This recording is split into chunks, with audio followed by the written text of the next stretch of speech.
प्रणाम साथियों, राधे राधे, जय श्री कृष्ण, जय श्री राम। कैसे हैं आप सब? आशा करता हूँ पूर्णतः स्वस्थ और प्रसन्न हैं, आनंदित हैं। इसी के लिए श्री किशोरी के चरणों में मेरी प्रार्थना रहती है। तो दोस्तों, एक बार फिर हाजिर हूँ सीधी सच्ची सरल बात लेकर। दोस्तों, आज हम बात करते हैं ज्योतिष से संबंधित एक ऐसे विषय पर जिसे सुनकर आपको हैरानी भी होगी, हंसी भी आएगी और कितना ये महत्वपूर्ण है उसको आप इस संदेश से समझ सकते हैं। जी हाँ, हमारे आम घरों में, हर घर में आपको कभी ना कभी एक समस्या से दो चार जरूर होना पड़ता है। वो है अचानक से कॉकरोचों का निकलना। कॉकरोचेस कहीं आपकी किचन की सिंक में निकल आए, कहीं आपके वॉश बेसिन में से झांक रहे हैं, कहीं आपके बाथरूम में कहीं ना कहीं छुपे हुए हैं। ये कॉकरोच क्या संकेत देते हैं? ये कॉकरोच क्या आपके लिए मैसेज लेके आते हैं? इसको समझने के लिए आज का हमारा ये वीडियो आपके सामने है। दोस्तों देखिए, कॉकरोच को राहु का जीव कहा गया है। राहु एक बहुत महत्वपूर्ण छाया ग्रह हैं, इन्हीं का इनको जीव कहा गया है। राहु का जीव है, केतु से भी संबंध रखता है, शनिदेव से संबंध रखता है, चंद्रमा से संबंध रखता है, जो कि बहुत महत्वपूर्ण एक स्थिति होती है इन ग्रहों की आपकी जन्म कुंडली में, आपकी जन्म कुंडली के अकॉर्डिंग। देखिए, राहु का काम क्या है? राहु बुद्धिमता है, राहु बुद्धि का भ्रम है, राहु बुद्धि से संबंधित कार्य करता है। राहु आपको आकस्मिक फल देने वाला होता है, जो आपको अचानक से या तो इतना लोकप्रिय और सफल बना सकता है कि आप हैरान हो जाएं, अथवा आपको ऊंचाइयों से उठाकर नीचे भी गिरा सकता है यदि ये दूषित हो जाए। तो राहु से संबंधित ये जीव है कॉकरोच। कॉकरोच यदि आपके आसपास निकलते हैं, आपके आसपास आपके घर में निकलते हैं, आपके परिवेश में कहीं कॉकरोच आपको नजर आते हैं, तो सावधान रहें और इसे गंभीरता से समझें।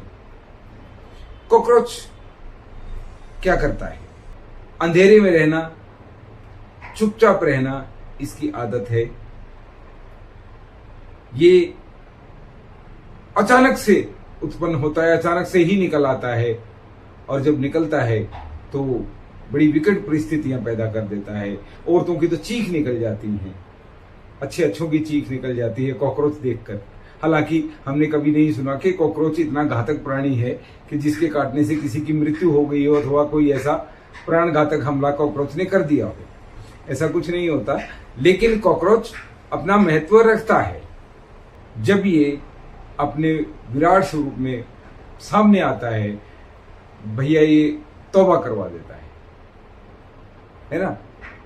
राहु राजनीति के भी कारक हैं। राहु की कृपा के बिना, राहु के शुभ हुए बिना कोई व्यक्ति राजनेता नहीं बन सकता। राजनीति में बड़ा प्रभाव राहु का होता है। बुद्धिमत्तापूर्ण कार्य, नीतिपूर्ण कार्य, गुप्त नीतियां बनाना, रणनीति तैयार करना, ये राहु का काम है। राहु अचानक से ही अपनी नीतियों को आपके सम्मुख लेके आते हैं। फिर हम कॉकरोच को शनिदेव से जोड़ते हैं। शनिदेव से कैसे? शनिदेव गंदी जगहें, निरीह जगहें शनिदेव को रिप्रेजेंट करती हैं। तो ये अक्सर नाली में या छुपे हुए स्थानों पर, जहां भी आप गंदगी छोड़ेंगे वहां ये कॉकरोच उत्पन्न हो जाते हैं। और ये एक ऐसा जीव होता है जो अपने आप को सर्वाइवल, जिसे कहते हैं जीवटता, इसकी तो ये मिसाल है। किसी भी परिस्थिति में, किसी भी मौसम में, गर्मी, सर्दी, बारिश, तूफान, सब में ये सर्वाइव कर जाता है। कहते हैं ये डायनासोर से भी पुराना जीव है, और परमाणु विस्फोट के बाद भी खुद को जिंदा बचा लेना इसकी खूबी है। यानी ये जल्दी से समाप्त होने वाला जीव नहीं है। ये शनिदेव से संबंध रखता है और शनिदेव न्याय से संबंध रखते हैं। शनिदेव राजनीति से बहुत बड़ा संबंध रखते हैं। शनिदेव आपकी नीतियों को क्रियान्वित करने में आपका सहयोग करते हैं। शनिदेव जिसके दूषित चल रहे हों तो आप जानते ही हैं क्या क्या हो सकता है, और शनिदेव जिसके उच्च के हों, शनिदेव जिसके हित के लिए कार्य कर रहे हों, उस व्यक्ति का जीवन आप जानते हैं कैसा होता है। शनिदेव बड़े न्यायप्रिय, सख्त राजा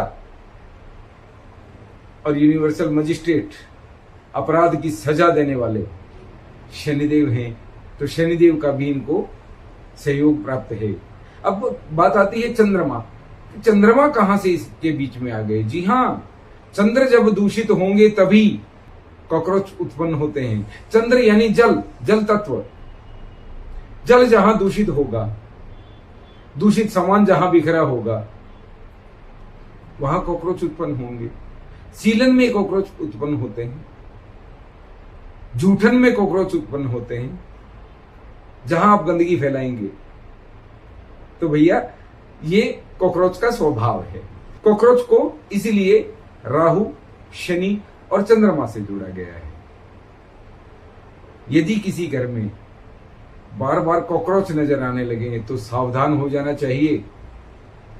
यानी कहीं ना कहीं राहु, शनि या चंद्रमा दूषित चल रहे हैं, उसके अनुसार उपाय करने चाहिए, और नहीं तो उसके नकारात्मक परिणाम भोगने के लिए तैयार रहना चाहिए।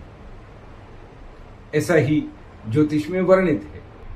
तो अब यदि आपको कॉकरोचेस नजर आने लगे तो सावधान रहें। यानी आपकी कहीं ना कहीं गुप्त रणनीतियां लीक हो रही हैं, या आपने बहुत गंदगी फैला दी है और अब ये जीव गंदगी की सफाई के लिए, गटर की सफाई के लिए उत्पन्न हो रहा है। प्रकृति ने सबको बनाया है, प्रकृति ने सब जीव बनाए हैं, हर प्रकार की व्यवस्था की है। गंदगी उत्पन्न करने वाले जीव भी बनाए हैं और गंदगी को साफ करने वाले जीव भी बनाए हैं। तो हम इसे शत्रु कीट नहीं, मित्र कीट भी कह सकते हैं, लेकिन ये रिप्रेजेंट करता है, आपको सूचना देता है कि सावधान हो जाइए। आपके राहु यानी बुद्धि, शनि यानी आपका न्याय, आपकी साम्राज्य करने की जो क्षमता है वहां कहीं ना कहीं सेंध लग चुकी है, और चंद्रमा यानी धन, मन, शांति, लोकप्रियता। जी हां, चंद्रमा ही आपकी लोकप्रियता के कारक भी हैं। आपकी लोकप्रियता पर बहुत बड़ी आंच आने वाली है, कोई समस्या उत्पन्न होने वाली है, आपको सावधान रहना चाहिए और उसके अकॉर्डिंग आपको उपाय करने चाहिए। उपाय क्या करने चाहिए? उपाय सीधे सरल हैं, हर व्यक्ति कर सकता है, करना चाहिए। नंबर 1, अपने आसपास की सीलन, गलत दिशा से बहता हुआ जल, जल यानी द्रव्य, द्रव्य यानी कि धन, चाहे वो घर का हो, किसी प्रांत का हो, किसी देश का हो, यदि वो गलत जगह पर प्रवाह कर रहा है तो चंद्रमा आपके दूषित हो जाएंगे। जहां चंद्रमा दूषित हो जाएंगे, राहु का योग उन्हें मिलेगा, वहां कॉकरोच उत्पन्न हो जाते हैं, आप समझिए। और यदि कॉकरोच बहुतायत में वहां उत्पन्न हो गए तो आपका शनि खराब कर देंगे। शनि अर्थात आपका साम्राज्य के लिए ये खतरा बन सकते हैं। तो भैया नित्य सफाई करें, अपने आसपास के कूड़े करकट को साफ करें जो कि आपने फैला लिया है, और जूठन जो भी आपने खाया पिया बिखराया उसको साफ करें, अन्यथा कॉकरोचों के दुष्प्रभाव के लिए तैयार रहें। राहु, शनि और चंद्रमा के दुष्प्रभाव के लिए तैयार रहें। साफ सफाई का विशेष ध्यान रखना होगा। यदि आप कहीं गंदगी फैलाते हैं, रोक दीजिए, अन्यथा कॉकरोच आएंगे। कॉकरोच कभी खत्म ना होने वाला जीव है, बताया ना। विज्ञान कहता है ये डायनासोर से भी पहले था, और जो जीव विज्ञान कहता है कि ये हर परिस्थिति में सरवाइव करना जानता है, बड़ा मेहनती, बड़ा कर्मठ है। कभी आपने देखा नहीं होगा अन्य जीवों की तरह कि खाना खा लिया अब कॉकरोच सो रहा है। ये जब अपनी मेहनत पे आता है, लगातार निरंतर मेहनत करता है, एक मर गया 10 नए उत्पन्न हो जाएंगे। इसलिए जहां तक हो सके साफ सफाई का विशेष ध्यान रखें, गंदगी ना फैलाएं, जूठन ना फैलाएं। यही संदेश है। राधे राधे बोलते रहें, हरि रक्षक हैं।